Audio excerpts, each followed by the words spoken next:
Good morning, welcome. I'm John Seddon, for those of you who don't know me. My job this morning is just to give you a bit of an overview as to how we got here and where we're going before we get on with the program itself. This really, for me, really started about 3 years ago. When you're working, as we are, in very large companies, private sector companies, and you help the leaders of their services go out and change them the way we do, you get into trouble. You get into trouble with people who come out of what I call the management factory, and they're all upset and angry because everything on the RAG status has gone red. You know, and so you'd have to spend your time explaining to them that red is really green. And when they studied it before they changed it, what was green was really red.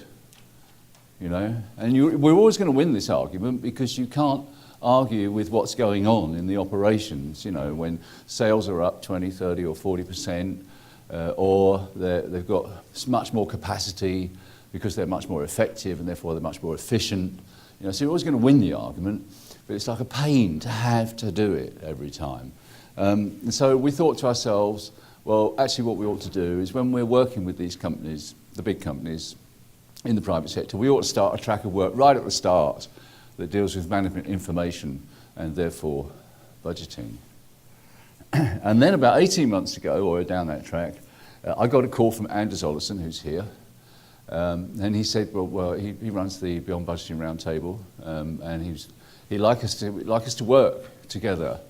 And I thought, well, that's good. This is going to be great timing, and very interesting because I remember speaking for the Beyond Budgeting Roundtable 10 years before, about 2003, I think it was, when it was run by some Englishmen. And I remember presenting BT repairs as a case. You know, when we worked with them, this is about 2003, I think it was. When we worked with them, we started helping them study the repairs business as though it was what we would call a break-fix business. And as we learnt about it, we decided we shouldn't really study this and design it as a break-fix business. We should design it as an availability business. So it's really all about the telephones working, not how quickly we fix them. You know, so we changed the focus. And I was presenting this case where the results were quite profound, that because they were working this way, the fault volumes in the geography that we had went down by about 40%, which increased their capacity, which means they could sell more and fit stuff for customers more quickly and increase the revenue. And you kind of, you know, you think at that stage, this is cool, BT management are going to love this, and they were deadly silent about it. And a year later or so, I found out why, because the regulator made them separate that business out, which is now called Openreach. It's on the radio again this morning, you might have heard it.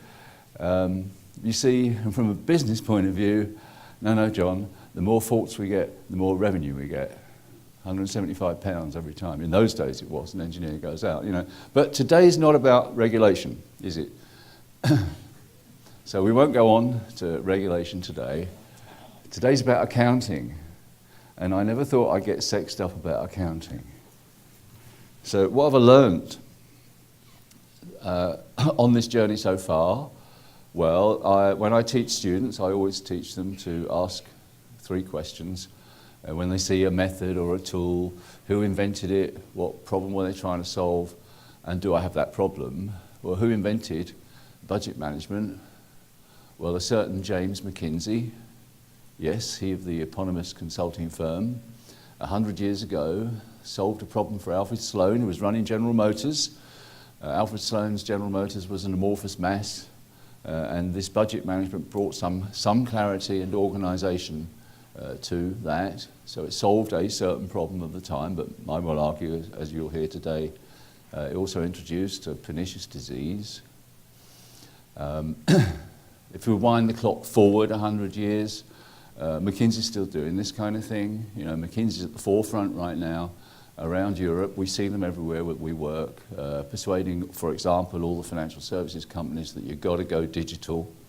You've got to go, government believe in this too, don't they? You've got to go digital. Why are we doing this? Well, because, you know, the convention is that we worry about unit costs, and in service organisations we worry about the cost of transactions, and therefore if we can shove the customers down a digital channel, it will be cheaper. And so you get one part of the organisation meeting its plans to get more volumes through the digital channels. And what that does, one of the things that we've learned is whenever you shove high variety demand into a digital channel, it won't work, because digital channels work on rules because they're computers. And so the consequence is you get a massive volume of increased volume of calls into your call centre. And of course, that's on someone else's budget. These things aren't looked at in a joined up way. We've seen this before, of course. We saw this with chasing transaction costs by moving work into call centres. We saw this in the late 80s, and the banks did this.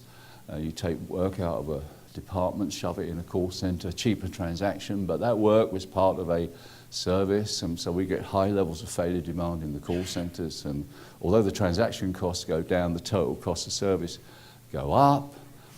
We've seen it in the health service. Ministers believe that it's going to be cheaper over the phone, so we'll create NHS Direct. And they crow about the volume of calls they take in NHS Direct, but no one measures the number of people who contact NHS Direct and then are redirected to other services like the GP and the pharmacy and so on. And this is important because this in our world is failure demand, because you're increasing the number of transactions, so you're increasing the cost of providing service. So we've seen these things before. And this is all driven out of this idea that we should manage cost. And those of you who know my work would know I repeat a mantra often: when you manage costs, your costs go up. You'll see today that when you learn to manage value, you can drive costs out of a system. The other thing that I've learned in the work so far is a bit of an oh my God moment. It's one of these things, I wish I'd learnt this 30 years ago, that the way we do our budgeting and financial planning is not in any sense based on any knowledge of how we make and use money in our operations. That's extraordinary, isn't it?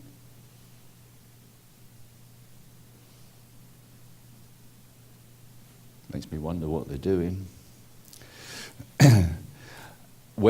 The other thing I've learned is that, and you'll see this today, that when budgeting does connect with operations, the connections are largely dysfunctional.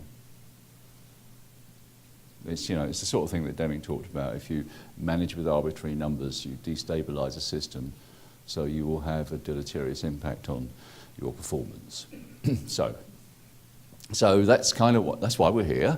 And what's our mission? And this is our first event on this track. We intend to carry on this track. So why are we here? Well, because we think it would be a very good idea to solve that problem.